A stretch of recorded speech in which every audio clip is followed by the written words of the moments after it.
জানিয়ে দিব এই মুহূর্তে আমাদের হাতে এসেছে বাংলাদেশের গুরুত্বপূর্ণ আপডেট সংবাদের শিরোনাম। শুরুতেই থাকছে শাকসু নির্বাচন 2025, দীর্ঘ 28 বছরের প্রতীক্ষা ও উৎসবমুখর ক্যাম্পাসের প্রত্যাশা। এবারে জানিয়ে দিব বক্তব্য দেওয়ার সময় জেলা জামায়াতের আমিরের মৃত্যু। এদিকে নবনিযুক্ত মার্কিন রাষ্ট্রদূতের সঙ্গে তারেক রহমানের বৈঠক। আরও থাকছে বগুড়ায় ঘুষ নেওয়ার অভিযোগে পুলিশ সদস্যকে গণপিটুনি। সব শেষে জানিয়ে দিব আসিফ মাহমুদের 1000 কোটির দুর্নীতির বিচার দেশের মাটিতেই হবে বলছে ছাত্রদলের সাধারণ সম্পাদক। এতক্ষণ শুনছিলেন হাতে থাকা আপডেট সংবাদের শিরোনাম, এবারে বিস্তারিত। তবে তার আগে অনুরোধ রইল ভিডিওটিতে একটি লাইক এবং কমেন্ট করে জানিয়ে দিন ভিডিও সম্পর্কে আপনার মূল্যবান মতামত। আরও জানিয়ে দিন ভিডিওটি কোথা থেকে দেখছেন বা কোন জেলা থেকে দেখছেন। শাকসু নির্বাচন 2025, দীর্ঘ 28 বছরের প্রতীক্ষা ও উৎসবমুখর ক্যাম্পাসের প্রত্যাশা। দীর্ঘ 28 বছরের দীর্ঘ প্রতীক্ষার অবসান ঘটিয়ে আগামীকাল 20 জানুয়ারি 2026 অনুষ্ঠিত হতে যাচ্ছে শাহজালাল বিজ্ঞান ও প্রযুক্তি বিশ্ববিদ্যালয়ের বহুল প্রত্যাশিত ছাত্র সংসদ নির্বাচন 2025। এই নির্বাচনকে কেন্দ্র করে সাধারণ শিক্ষার্থীদের মধ্যে এক অভূতপূর্ব উৎসবমুখর পরিবেশ সৃষ্টি হয়েছে, যা ইতিমধ্যে সারা দেশের মানুষের দৃষ্টি আকর্ষণ করছে। আজকের এক জরুরি প্রেস ব্রিফিংয়ে ইউটিএল সার্চ চ্যাপ্টারের আহ্বায়ক কমিটির সেক্রেটারি ও সিভিল অ্যান্ড এনভায়রনমেন্টাল ইঞ্জিনিয়ারিং বিভাগের অধ্যাপক সাইফুল ইসলাম নির্বাচনের সার্বিক প্রস্তুতি ও বর্তমান পরিস্থিতি নিয়ে নিজের অবস্থান তুলে ধরেন। তিনি অত্যন্ত দৃঢ়তার সাথে জানান যে বিশ্ববিদ্যালয় প্রশাসন এবং নির্বাচন কমিশন একটি সুষ্ঠু ও সুশৃঙ্খল নির্বাচন অনুষ্ঠানের জন্য শতভাগ প্রস্তুত রয়েছে। আইনশৃঙ্খলা বাহিনীর সাথে সমন্বয়, ব্যালট পেপার সরবরাহ এবং প্রিজাইডিং ও পোলিং অফিসারদের ব্রিফিং সম্পন্ন করার মাধ্যমে প্রশাসনিক সকল ধাপ ইতিমধ্যেই শেষ হয়েছে। যদিও নির্বাচনের আগ মুহূর্তে আদালতে একটি রিট আবেদন এবং কিছু শিক্ষকের অসহযোগিতার ঘোষণা নিয়ে এক ধরনের ধোঁয়াশা তৈরি করার চেষ্টা করা হচ্ছে, তবে অধ্যাপক সাইফুল ইসলাম আশাবাদ ব্যক্ত করেছেন যে আদালতের রায় সাধারণ শিক্ষার্থীদের পক্ষেই আসবে এবং নির্বাচন যথাসময়ে অনুষ্ঠিত হবে। কোনো নির্দিষ্ট রাজনৈতিক শিক্ষক সংগঠনকে সরাসরি দোষারোপ না করলেও তিনি উল্লেখ করে বলেন, নির্বাচনের এই ঐতিহাসিক ক্ষণকে বিতর্কিত করার জন্য একটি মহল থেকে ষড়যন্ত্র করা হচ্ছে। কিছু শিক্ষক পদত্যাগ বা অসহযোগিতার কথা বললেও বিশ্ববিদ্যালয়ের অধিকাংশ শিক্ষক এবং সাধারণ শিক্ষার্থীরা এই গণতান্ত্রিক প্রক্রিয়াকে সফল করতে বদ্ধপরিকর। বিশেষ করে ভোটার সংখ্যা প্রায় 9000 হলেও এবং প্রশাসনিক চ্যালেঞ্জ থাকলেও অধ্যাপক ইসলাম মনে করেন যে কোনো অস্থিতিশীল পরিবেশ তৈরি হওয়ার সম্ভাবনা নেই, কারণ শিক্ষার্থীরা নিজেরাই তাদের প্রাণের এই নির্বাচনকে সফল করতে চায়।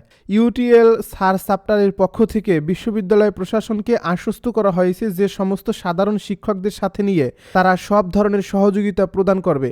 পরিশেষে সাধারণ শিক্ষার্থীদের প্রতি কোনো প্রকার সংশয় না রেখে আগামীকাল উৎসবমুখর পরিবেশ ভোটাধিকার প্রয়োগের আহ্বান জানানো হয়েছে।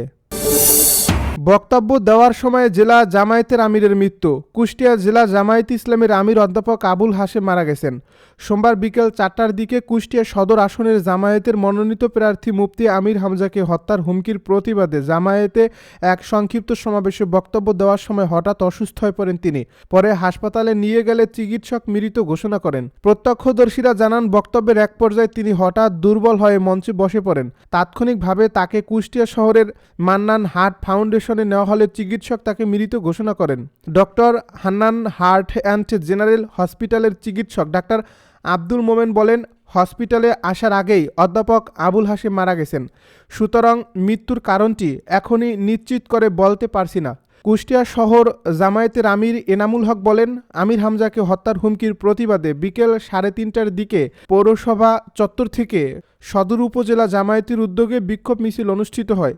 মিছিলটি শহরের NS রোড প্রদক্ষিণ করে একতারা মোড় এলাকায় গিয়ে শেষ হয়। তিনি আরও বলেন, সেখানে জেলা জামায়াতের আমির অধ্যাপক মাওলানা আবুল হাশেম বক্তৃতা দিচ্ছিলেন। বক্তব্যের এক পর্যায়ে তিনি অসুস্থ বোধ করেন। এ সময় তাকে হাসপাতালে নিয়ে গেলে চিকিৎসক মৃত ঘোষণা করেন। তিনি হার্ট অ্যাটাক করেছিলেন। নবনিযুক্ত মার্কিন রাষ্ট্রদূতের সঙ্গে তারেক রহমানের বৈঠক। বিএনপি চেয়ারম্যান তারেক রহমানের সঙ্গে সদ্য নিয়োগপ্রাপ্ত মার্কিন রাষ্ট্রদূত ব্রেন্ট ক্রিস্টেন্সের সঙ্গে বৈঠক করেছেন। সোমবার বিকেল ৩:৫৬ রাজধানীর গুলশানে বিএনপি চেয়ারম্যানের কার্যালয়ে এই বৈঠকটি শুরু হয়। বৈঠকে বিএনপি মহাসচিব মির্জা ফখরুল ইসলাম আলমগীর, স্থায়ী কমিটির সদস্য আমির খসরু মাহমুদ চৌধুরী, চেয়ারপারসনের পররাষ্ট্র বিষয়ক উপদেষ্টা কমিটির সদস্য হুমায়ুন কবির এবং উপদেষ্টা পরিষদের সদস্য মাহাদি আমিন উপস্থিত ছিলেন। ব্রেন্ট ক্রিস্টেনসেনের সঙ্গে ঢাকায় অবস্থিত মার্কিন দূতাবাসের একাধিক কর্মকর্তাও রয়েছেন। ব্রেন্ট ক্রিস্টেনসেন ওয়াশিংটন ডিসিতে শপথ গ্রহণের ২-৩ দিন পর গত ১২ জানুয়ারি ঢাকায় পৌঁছান। বগুড়ায় ঘুষ নেওয়ার অভিযোগে পুলিশ সদস্যকে গণপিটুনি।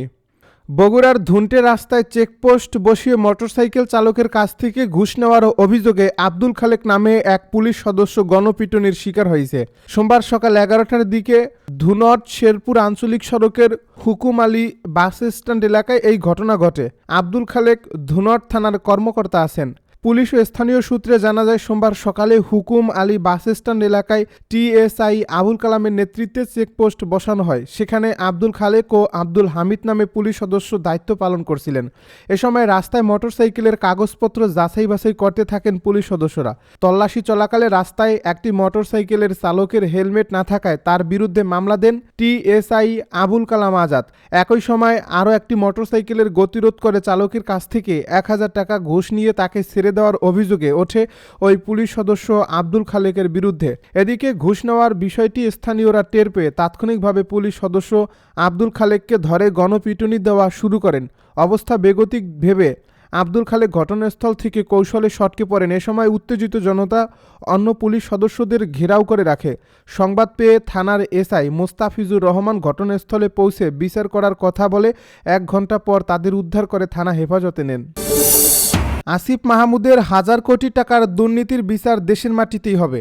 সাবেক উপদেষ্টা ও জাতীয় নাগরিক পার্টির মুখপাত্র আসিফ মাহমুদ সজীব ভুঁইয়ার বিরুদ্ধে দুর্নীতির অভিযোগ তুলে তার বিচারের দাবি জানিয়েছেন জাতীয়তাবাদী ছাত্রদলের কেন্দ্রীয় কমিটির সাধারণ সম্পাদক নাসির উদ্দিন নাসির। নাসির বলেন, আসিফ মাহমুদের দুর্নীতির বিষয়ে অবশ্যই বাংলাদেশের মানুষ দুদকের মাধ্যমে তদন্ত করবে। আসিফ মাহমুদের এই দুর্নীতির বিচার বাংলাদেশের মাটিতেই হবে। আসিফ মাহমুদের হাজার হাজার কোটি টাকার দুর্নীতির বিষয় বাংলাদেশে ওপেন সিক্রেট। সোমবার জাতীয় নির্বাচন কমিশনের সামনে আয়োজিত ছাত্রদলের অবস্থান কর্মসূচিতে নেতাকর্মীদের উদ্দেশ্যে বক্তব্য দিতে গিয়ে তিনি সব কথা বলেন। পোস্টাল ব্যালটে পক্ষপাতের অভিযোগ সহ ৩টি ইস্যুতে আজ সোমবার দ্বিতীয় দিনের মতো নির্বাচন কমিশনের প্রধান কার্যালয় ঘেরাওয়ের কর্মসূচি পালন করছেন ছাত্রদলের নেতাকর্মীরা। তারা বলছেন, দাবি আদায় না হওয়া পর্যন্ত এই কর্মসূচি চালিয়ে যাবেন তারা। আসিফ মাহমুদকে উদ্দেশ্য করে তিনি বলেন, জুলাই আগস্টে আপনি ভূমিকা রেখেছেন, আপনি নেতৃত্ব দিয়েছেন। জুলাই আগস্ট পরবর্তী সময়ে আপনি উপদেষ্টা হয়ে ১,০০০ কোটি টাকা দুর্নীতি করেছেন, এটা বাংলাদেশের মানুষ জানে। নির্বাচন কমিশনকে প্রশ্ন করে ছাত্রদলের এই নেতা বলেন, আমরা যে নতুন বাংলাদেশের প্রশ্ন দেখছি, সেই নতুন বাংলাদেশে আমরা কখনোই জামাত শিবির রাজাকারকে ক্ষমতায় আনার জন্য পোস্টাল ব্যালটের মাধ্যমে যে চেষ্টা তা আমরা মেনে নেব না। জামায়াতের নামে কেন এই পোস্টাল ব্যালট পেপার, তা কোনো সদুত্তর দিতে পারেনি নির্বাচন কমিশন। দুইটি দল নির্বাচন নিয়ে ষড়যন্ত্রে লিপ্ত জানিয়ে নাসির বলেন, সুতরাং আগামীর যে নির্বাচন ১২ ফেব্রুয়ারির যে নির্বাচন হওয়ার কথা রয়েছে, দুইটি রাজনৈতিক দল এরই মধ্যে ষড়যন্ত্রে লিপ্ত। জুলাই আগস্টের নেতৃত্ব দানকারী ছাত্র সংস্থা, জুলাই আগস্টের সম্মুখ সারির যোদ্ধা, যিনি ছাত্র প্রতিনিধি হয়ে উপদেষ্টা হয়ে তিনি ১,০০০ কোটি টাকা দুর্নীতি করেছেন।